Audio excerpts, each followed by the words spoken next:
Kahulugan ng loro sa panaginip. Ang mga loro ay malayang lumilipad at nagbibigay inspirasyon. Palaging pinapangarap tayo ng mga ibon na lumipad at maabot ang langit. Pangarap ng tao na magkaroon ng mga pakpak at kung bakit nilikha ng tao ang mga eroplano. Sa maraming sinaunang sibilisasyon at hanggang ngayon, ang mga ibon ay sumasagisag sa proteksyon, katalinuhan, karunungan at koneksyon sa espiritual. Dito hindi natin tiyak na pinag-uusapan ng tungkol sa mga ibon, hindi mga agila ngunit mga loro. Nandito tayo para pag-usapan ng tungkol sa mga loro. Oo, ang mga parrots ay mga alagang hayop na mukhang maganda at kahit na sila ay matalino ay maaaring gayahin ng mga boses ng tao. Ang panaginip na kahulugan ng mga loro ay maaaring isang tanda ng mabuti o masama. Maaari itong maging isang pagtuklas, balita at mga alerto na hindi kaaya-aya.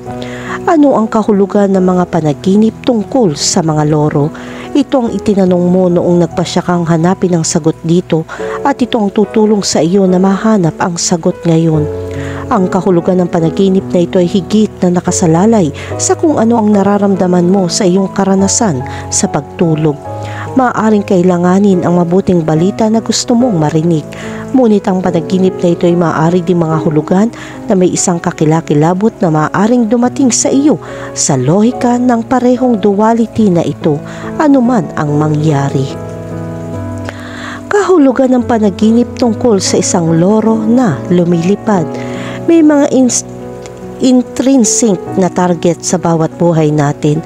Ang mga mahahalagang layunin, ang mga pangunahing layunin na pinapangarap mo mula sa isang maagang edad tulad ng pag-aasawa, pagtatapos sa paaralan, pagbuo ng karera, pagkakaroon ng mga anak. Kapag nakakita ka ng parrot na lumilipad, nangangahulugan ito na halos naabot mo na ang pangunahing layuning ito. Ito ay isang magandang bagay. Kahulugan ng panaginip tungkol sa talking parrot. Panaginip tungkol sa mga parrot na nagsasalita na kumakatawan sa mga taong nagsasalita tungkol sa iyo. Maaari itong maging mabuti o masama, gawin ang sumusunod. Bigyan pansin ng mga taong nakatira kasama mo at kilalanin sila.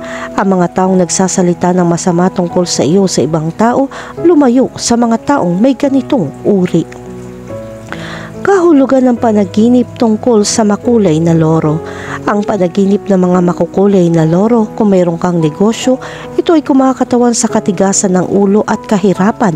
Para sa iyo na maunawaan, ang isang pinuno ay dapat na malinaw, layunin at nagbibigay inspirasyon. Ang panaginip ng mga makukulay na loro ay sumisimbolo sa problema ng pagpaparinig at pag-unawa sa iyong sarili ng iyong mga katuwang o subordinates. Muling suriin kung paano ka nakikipag-usap sa kanila kahit na ang problema ay hindi palaging nasa iyo. Maging matalino sa paghawak ng sitwasyon. Kahulugan ng panaginip tungkol sa berdeng loro. Ito ay isang hindi pangkaraniwang tanda ng pananalapi at kita sa mga darating na buwan. Kung meron kang negosyo, malamang nalalago ang kumpanya at makagawa ng mas maraming dibidendo. Kung ikaw ay isang empleyado, ang iyong trabaho ay magkakaroon ng magandang pagkakataon na manalo ng mga bid. Ang tanda na ito ay pinalakas depende sa kung gaano kaberde ang loro na nakikita mo. Ang berde, mas maunlad. Panaginip ng isang loro na natutulog. Sinasagisag nito ang yugto ng labanan at debate na sa wakas ay tila natapos na. Ang kaguluhan sa kaibuturan ng ating pamilya ay hindi kasiyasiya at maaaring masira ang ating araw. Malapit nang matapos ang panahong ito, ngunit kailangan mong gawin ang iyong bahagi at iwasan ang masasamang salita. Kahulugan ng panaginip tungkol sa isang patay na loro. Nakakalungkot kapag napagtanto natin na ang mga taong pinagkakatiwalaan natin ay nagsasalita na masama tungkol sa atin sa likod natin o sinusubukang sabotahe tayo. Iyan ang ibinubunyag sa iyo ng panaginip na ito. Mag-ingat sa mga taong nakapaligid sa iyo dahil may hindi malinaw at maaaring may magtanim ng sama ng loob kung magsalita sila ng masama tungkol sa iyo o magsalita ng masama tungkol sa iyo sa iba, lumayo ka. Kahulugan ng panaginip tungkol sa isang baby parrot. darating ang mga bagong bagay at kasabay nito ay darating ang pera, kalusugan at mga pagkakataon upang baguhin ang iyong buhay para sa mas mahusay. Kahulugan ng panaginip tungkol sa makakita ng maraming loro. Ipinapahiwatig nito na hindi ka natatakot sa balita o naglalaro sa buhay. Pambihira, ang panaginip na makakita ng ilang mga loro ay isang senyales na maaari kang gumawa ng iyong sariling mga desisyon at managot para dito. Tandaan, ang paggawa ng desisyon ay hindi isang bagay na kaakit-akit at bigla kang magpapasya sa pinakamahusay na landas. Ang paglalakad sa sarili mong mga paa ay nangangailangan ng pagsusuri at atensyon tungkol sa lahat ng bagay na pinaniniwalaan mong pinakamainam para sa iyo. Ang pagiging mature ay nangangahulugan ng pag-alam na ang lahat ay may mga kahihinatnan, pumili ng matalino upang ang mga resulta ay mahusay.